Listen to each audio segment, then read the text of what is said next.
Coucou tout le monde, bonjour tout le monde, j'espère que vous allez très bien. Moi je me porte très bien, c'est la première fois que tu passes par ici. N'hésite pas de t'abonner, de liker et d'activer la cloche de notification afin de... Dans cette vidéo, je te parle des conditions pour obtenir le visa d'études juste après.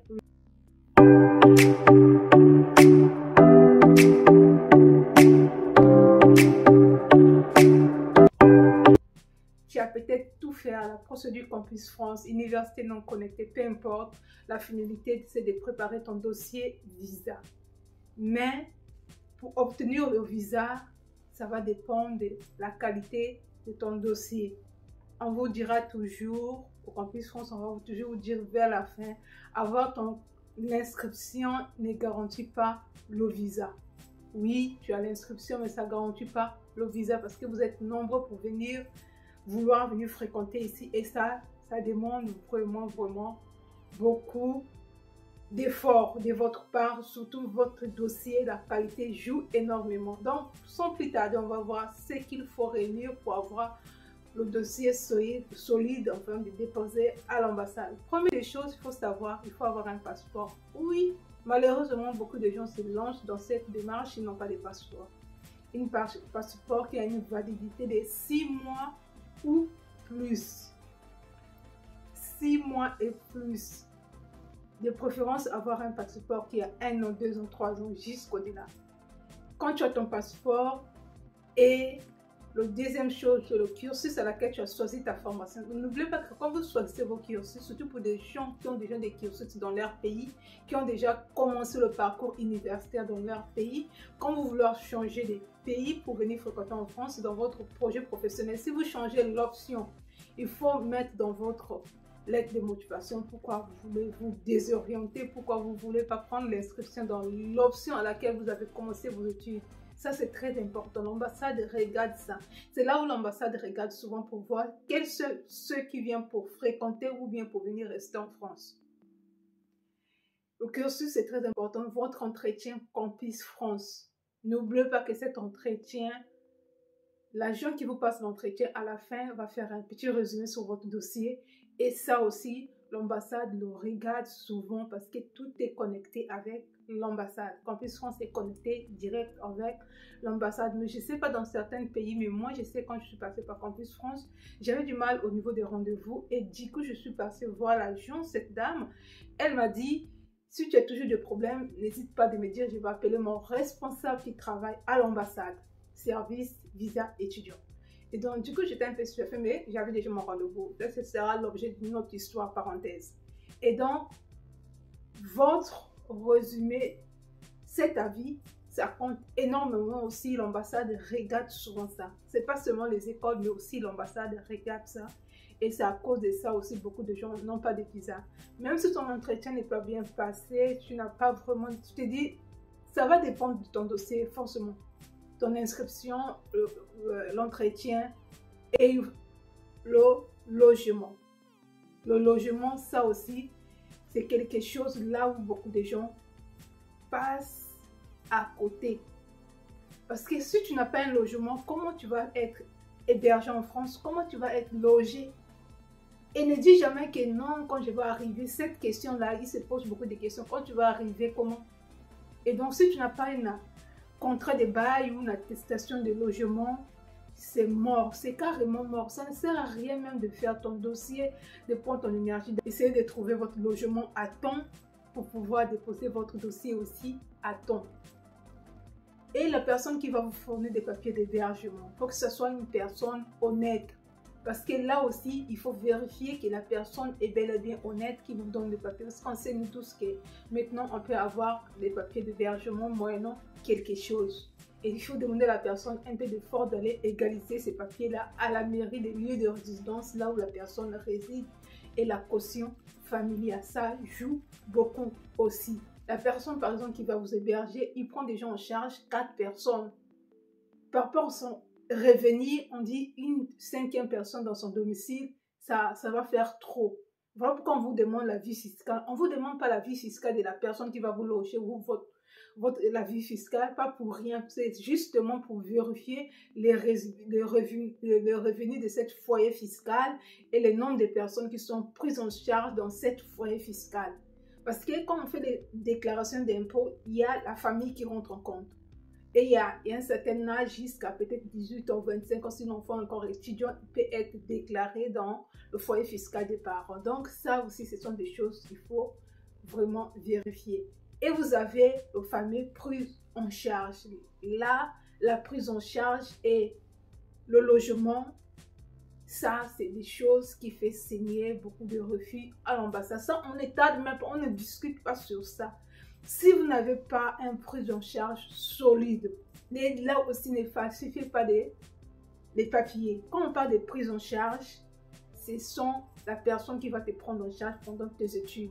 Ça peut être un membre de la famille ou ça peut être des amis proches de la famille. Peu importe comment tu vas trouver l'attestation de prise en charge ou le garant, mais qu'il faut que ce soit une personne qui a des moyens pour vous prendre en charge. N'oubliez pas qu'un étudiant doit vivre avec 600 € par mois, qui vous fait aux alentours de 400 000 ou 500 000 par mois. Et là aussi, beaucoup de gens se trompent beaucoup parce qu'ils n'ont pas de prise en charge solide. Tu prends une personne, tes parents, ils gagnent 400 000 le mois, et toi, tu veux venir étudier en France, ils vont se poser 1000 questions. Au moins, si à côté, tes parents ont d'autres activités entrepreneuriales, qui peuvent prouver à l'ambassade des papiers qui prouvent qu'ils ont des activités à côté ou une petite entreprise, ça peut passer.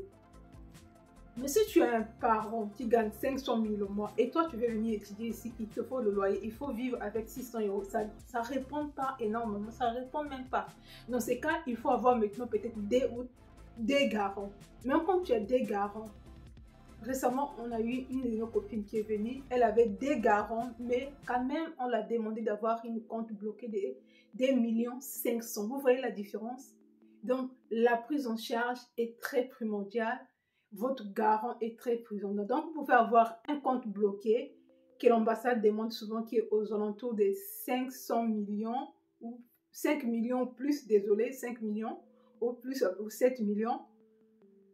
Si vous avez cette somme-là, vous n'avez pas besoin de garants.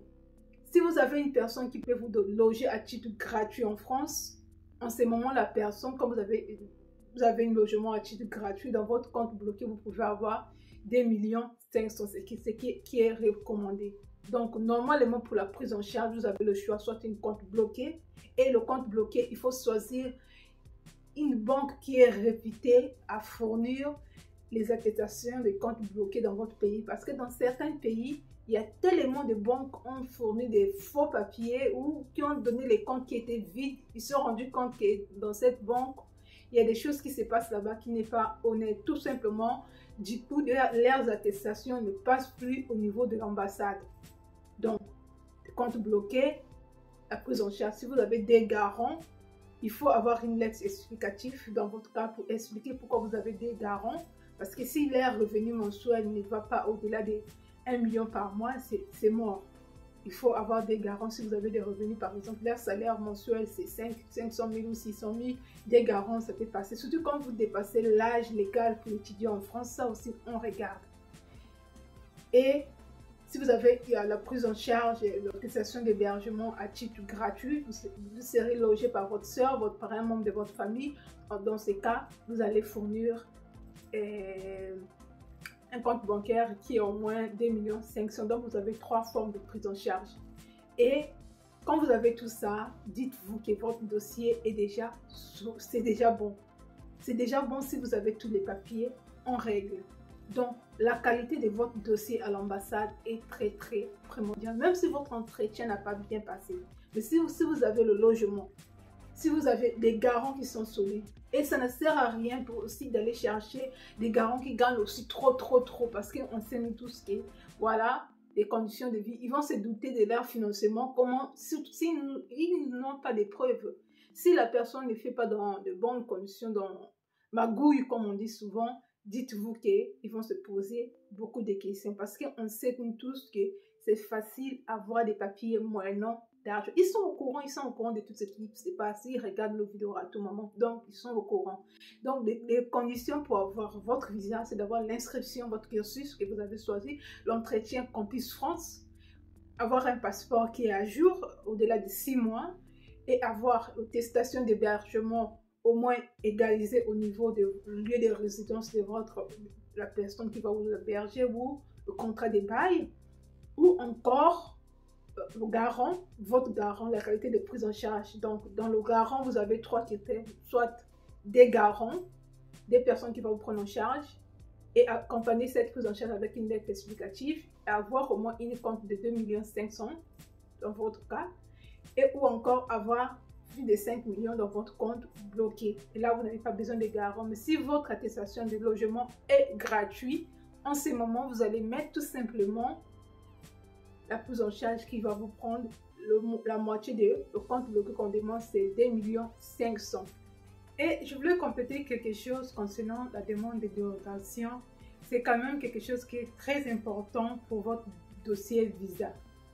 Demande la dérogation si votre date d'arrivée sous l'attestation est prévue par exemple le 10 septembre et votre rendez-vous à l'ambassade c'est le 15 septembre. Ça peut vous pénaliser au niveau de l'ambassade. Ils vont vous dire que votre date d'arrivée est dépassée.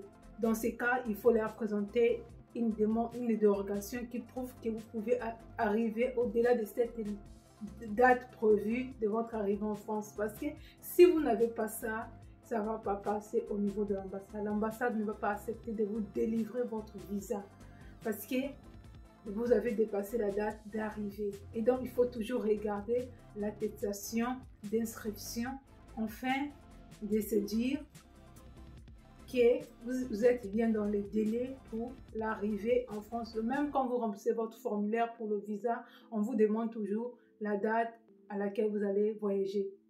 Et c'est très important, ces petits éléments qui peuvent faire la différence pour votre dossier visa. Donc, si la date d'arrivée ne coïncide pas avec la date de l'ambassade et le rendez-vous à l'ambassade, essayez de contacter l'établissement pour leur demander de vous accorder une deuxième date d'arrivée parce que vous ne pouvez pas avoir le visa avant cette date prévue sur votre attestation. Normalement, on va vous l'accorder. J'ai eu une de mes copines qui a raté la première année qu'il a demandé son visa. On ne l'a pas donné parce qu'on l'avait d'abord accordé la deuxième date d'arrivée, la dérogation, mais le rendez-vous était toujours long. Certains papiers n'étaient pas disponibles. Dès qu'elle a eu tous ses papiers réunis, à la fin, elle n'a plus voyagé parce que l'établissement ne pouvait plus accorder la deuxième date d'arrivée. Donc, la dérogation, c'est très important aussi. Essayez de regarder la dernière date d'arrivée, votre dernière date d'arrivée accordée par l'établissement, c'est très important. C'était tout pour aujourd'hui. N'hésitez pas à vous abonner, d'activer la cloche de notification et de me laisser un petit pouce bleu dans les commentaires. Je vous dis à très bientôt.